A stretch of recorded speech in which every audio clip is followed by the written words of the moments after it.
सुनूंगा सबकी, करूंगा अपने मन की। एक दीपक नाम का आदमी था। वह सब्जी बेचा करता था। दीपक बड़ी मार्केट से सब्जियां लाता, उसे छोटी मार्केट में बेचा करता था। उसी से उसका गुजारा हो जाता था। दीपक के पास एक घोड़ा था जो सब्जी धोने में उसकी मदद किया करता था, और शाम को आते हुए दीपक उस घोड़े की सवारी कर कर आया करता था। ऐसे ही कुछ दिन बीत जाते हैं। सब कुछ ठीक से चल रहा था।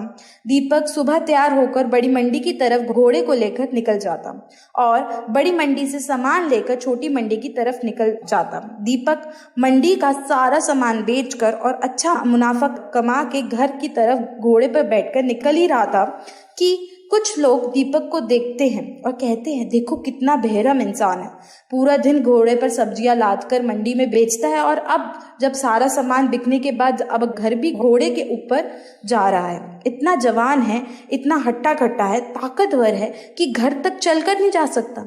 उसके बजाय घोड़े पर बड़ी शान से बैठकर घर पर जा रहा है।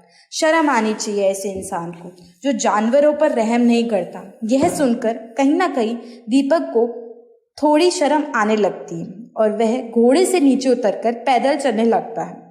थोड़ी देर चलने के बाद वह देखता है कि कुछ लोग उसके बारे में दोबारा बात कर रहे हैं। वह लोग कहते हैं, देखो कितना मूर्ख आदमी है, घोड़े होने के बाद भी पैदल चल रहा है, चाहे तो उसकी सवारी करके शान से किसी राजा की तरह अपने घर जा सकता है, लेकिन नहीं, कुछ लोग तो होते ही ऐसे हैं कि उनके पास कुछ भी सुख सुविधा आ जाए वह इसका इस्तेमाल करना नहीं चाहते।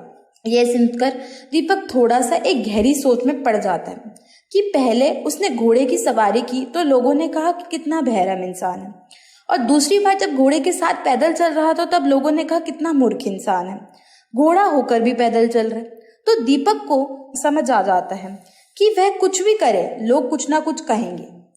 तो दीपक कहता है कि सुनूंगा सबकी लेकिन करूंगा अपने मन की। यह कहकर दीपक खुशी खुशी घर चला जाता है।